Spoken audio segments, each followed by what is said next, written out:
they can get. So I lost it. So how long was it between that and then you actually get to see your son? I didn't see him until the day they had him in the casket. Hold up. Hold up. Yeah. Hold up. So wait a minute. So that gets to be hold on. So that's it. This happened on Monday, right? So you didn't see your son till He was in his casket. so that's what, like, cause you by 2 or 3 days or 2 or 3 days later. Because they had to take him to Newberry to get an autopsy, to rule out everything, and then they brought him back. mm-hmm. And then when Mr. Simmons got him, he called me. He said, I got your baby. First, he was supposed to go to Williams, but he didn't went to Williams. He went to Mr. Simmons. Shout out to Mr. Simmons because he did real good by me and my family. Mm-hmm. Because of the life insurance. When it's ever, I don't know if people are aware of this or not, Mm-hmm. but when you have insurance on someone and it's a homicide, the Mm-hmm. insurance have to investigate. So Mm-hmm. they're not going to pay you out right then and there. Mm-hmm. It's going to take about a month or two Mm-hmm. before they pay you. So Mr. Williams dealt with me with that, but Mr. Williams did. You mean Paul Simmons did with you with it, but Mr. Williams didn't? No. Who? Mr. Williams is Williams Funeral Okay. Ellery. Okay, and they didn't. No. He told me to look at it like I didn't have insurance. Wow, he wasn't even trying to be understanding. He wasn't trying to be understanding. But Simmons. Mr. Simmons said he done dealt with situations like that before. Mm-hmm. And Mr. Simmons said they're going to pay out. I said, I know they're going to pay out because my insurance is active. It's something they take out my bank account every month. He said, you know what? He said, I lost a child. He said, I'm not worried about that right now. Let's get your son buried. And this is Paul Simmons from Simmons Funeral? Yes. Shout out to Paul. Shout out Mr. Simmons from Paul Simmons Funeral Home. Wow. Because you would think that, because I'm pretty sure the one at Ellery might have been more like of a family. He was. He buried almost everybody in my family on my grandma's side. Now all of a sudden. Now I don't know what happened in between, but I'm showing you my insurance policy. Me saying is active, but I don't know if he was unsure that they was gonna pay out. But I didn't kill my son. They gonna pay out. Jesus. Okay, so now I know when you go to see your son, like you said, I think that's crazy. I didn't know these rules. I didn't know that you had to wait. I could have seen him because I actually wanted to do his hair, but I didn't. My aunt did his hair. So she FaceTimed me, but she only showed me his hair, and she said, yeah, that's a lot. She said, this is how you want it. And I said, yeah. So I was like, I don't know if I'm ready. So when I did went to see him the next morning, it was like he was sleeping. He looked so good, like he was just at peace. Okay. When everybody asked me, still to this day, I have people question why I got him a red casket. The story behind that is I did the room over, and I asked both of him and Maurice, I said, what kind of comforter do you want? Maurice said, mine, it don't matter. Tyler said, mine, I want red comforters. I said, boy, I'm not going to be able to find no red comforters. I went to 2 Walmarts. I would find one, but I wouldn't find the other one. I said, Lord, I got to get 2 comforters. I look on Amazon. I said, that's going to take too long to get.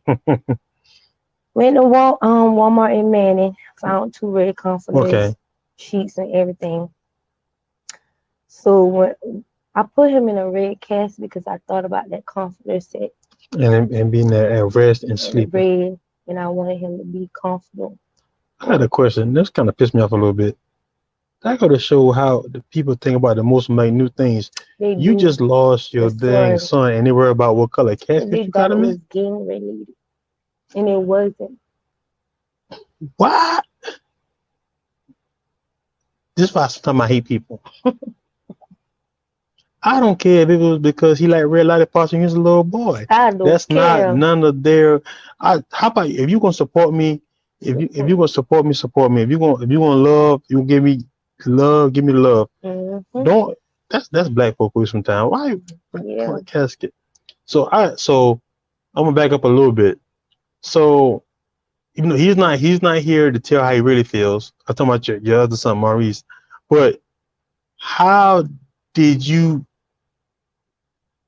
as a mother through your mother eyes? Because sometimes I think we view people through the eyes that we see. How did you as a mother feel that how your son feel? Because he was actually there. I had to take everything away from him. I bet you did. I had to take everything away. And when I mean take everything away from him, like snatch his soul, like take everything. I'm carrying the weight. Because when you're attached to your kids, you don't have to ask them how they feeling. They tell you. Not even tell you. You can feel it. Wow. That's how I tell people my kids are attached to my hip. I can feel the emotions. I can feel their stress. I can feel if they're happy. So I had to take on everything they're feeling and just carry the weight and make sure every day when they wake up,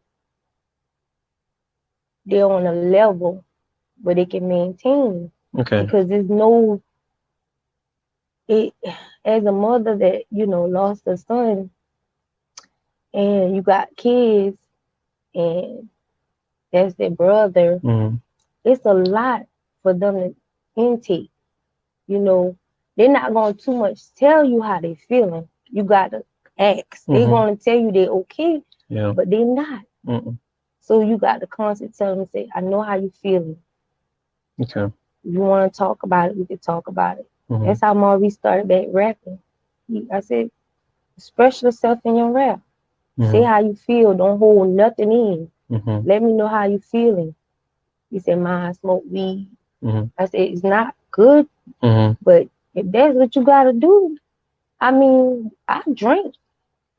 I caught myself, I stopped drinking about 4 weeks ago. Because of the fact that I had a bad anxiety attack. Mixing liquor with anxiety medicine. I had an anxiety attack so bad I didn't remember after coming back. Yeah, that'll definitely do it because that's a lot. I said, I got to stop drinking. I said, I got to go on a trial or something because I'm carrying so much weight. I'm being there for everybody and I'm overriding myself. Who's there for you? And who's there? My family did there for me, but everybody got different lives. Everybody work, everybody do this, everybody do that. I'm still home by myself. I'm still home by myself with my kids, trying to make sure they're functioning. Taking my anxiety medicine, drinking. It was so bad I ride with liquor in my cup.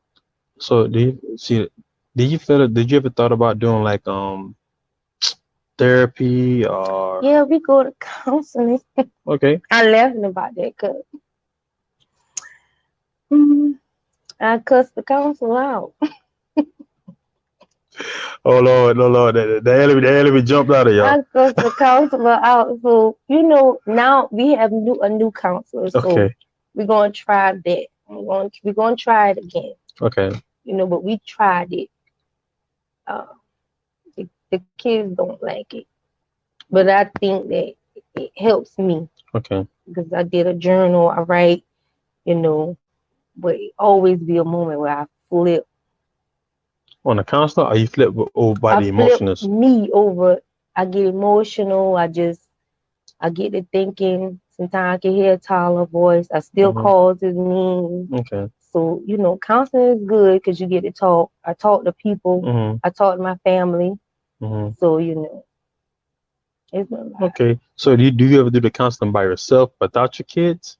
Yeah, by myself. I think that's best too. By myself and with the kids. Yeah. Okay. Because I think you probably, especially the little ones, they probably get it, but they don't. They're like, they don't really like. My 10-year-old, she don't, excuse me, she expresses herself a lot. She expresses herself more than my 12-year-old do. She